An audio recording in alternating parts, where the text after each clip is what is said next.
The Roman Empire. Peak 117 AD.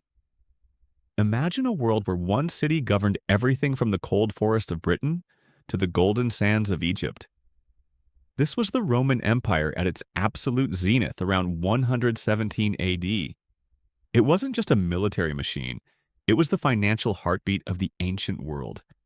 At its peak, Rome controlled nearly 30% of the entire planet's wealth. Their secret lay in the Mediterranean Sea, which they literally called our sea, turning it into a private highway for trade. Ships filled with grain from North Africa, silk from the East, and silver from Spain all flowed toward the capital. They created a single currency and a massive network of roads that acted like the high-speed internet of the ancient world, allowing taxes and goods to move with incredible efficiency. But wealth on this scale brought a slow, creeping rot.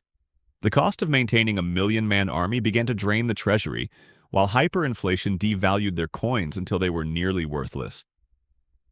The very borders that brought them riches became too expensive to defend, leading to a fragmented collapse that changed history forever. 2. The Song Dynasty, China, peak 1100s. Long after Rome fell, a different kind of superpower was quietly transforming the world in the East. By the year 1100, the Song Dynasty in China had become the most advanced and wealthiest society on the planet. While Europe was still in the Middle Ages, the Song were having their own industrial revolution centuries before the West.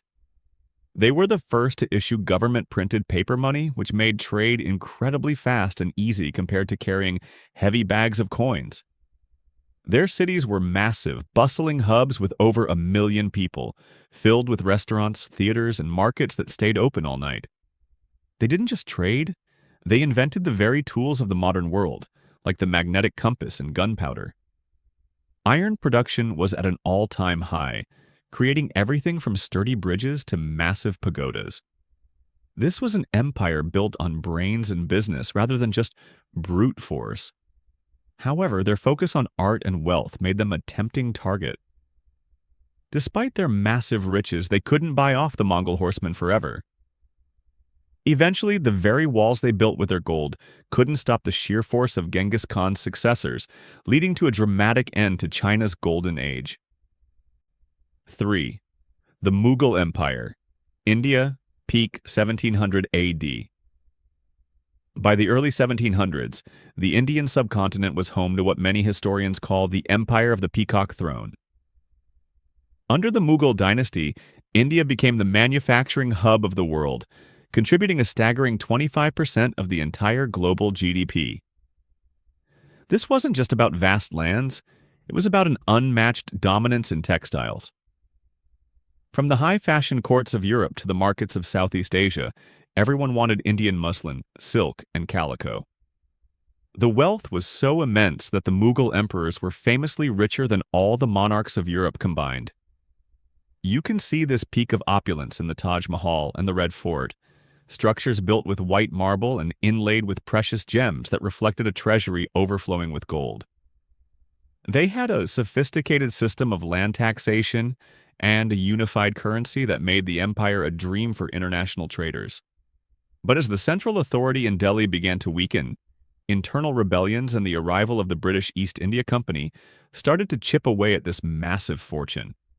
The very wealth that made them legendary eventually became the prize that foreign powers were desperate to seize, leading to a slow and painful decline. 4. The Mali Empire, peak 1300s.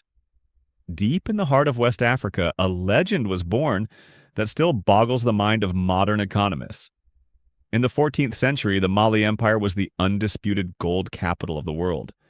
While Europe was struggling through the Black Death, Mali sat on top of the planet's largest gold mines and salt deposits. This was the era of Mansa Musa, widely considered the richest person to ever live. His wealth was so massive that when he went on a pilgrimage to Mecca, he traveled with a caravan of 60,000 people and dozens of camels, draped in hundreds of pounds of gold. He handed out so much gold in Cairo that he accidentally crashed the local economy, causing massive inflation that took over a decade to recover from. Mali wasn't just a gold mine, though. Timbuktu became a global center for books, salt trade, and Islamic scholarship, attracting the greatest minds from across the Mediterranean. But Mali's downfall came from within. After Musa's death, his sons couldn't hold the vast territory together. Civil wars broke out, and as new trade routes opened along the Atlantic coast, the inland power of the Saharan trade began to dry up, leaving the once golden empire vulnerable to rising neighboring powers. 5. The Spanish Empire. Peak 1500s to 1700s. Following the discovery of the Americas, Spain transformed from a collection of kingdoms into the world's first truly global superpower. Their wealth wasn't just gold, it was a mountain of silver. From the high-altitude mines of Potosi and modern-day Bolivia, the Spanish extracted so much silver that it literally rewrote the rules of the global economy.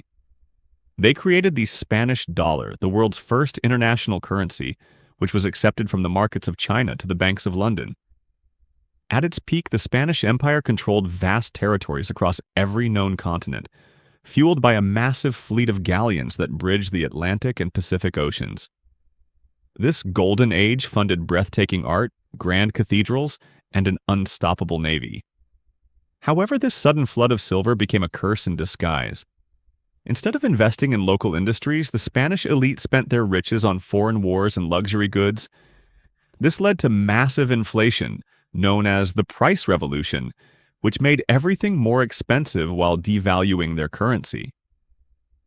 As the silver mines began to run dry and rivals like the British and Dutch rose at sea, the once mighty Spanish Empire found itself buried under its own debts, unable to maintain its global grip. 6. The British Empire, peak 1920s. By the 19th century, the British Empire had become the first global power built not just on land or gold, but on the sheer force of the Industrial Revolution. At its peak, it was the largest empire in human history, covering a quarter of the world's land and ruling over 400 million people. London became the world's clearinghouse, the center of global banking and insurance. Because Britain was the workshop of the world, they didn't just sell goods, they controlled the ships that carried them and the cables that sent the orders.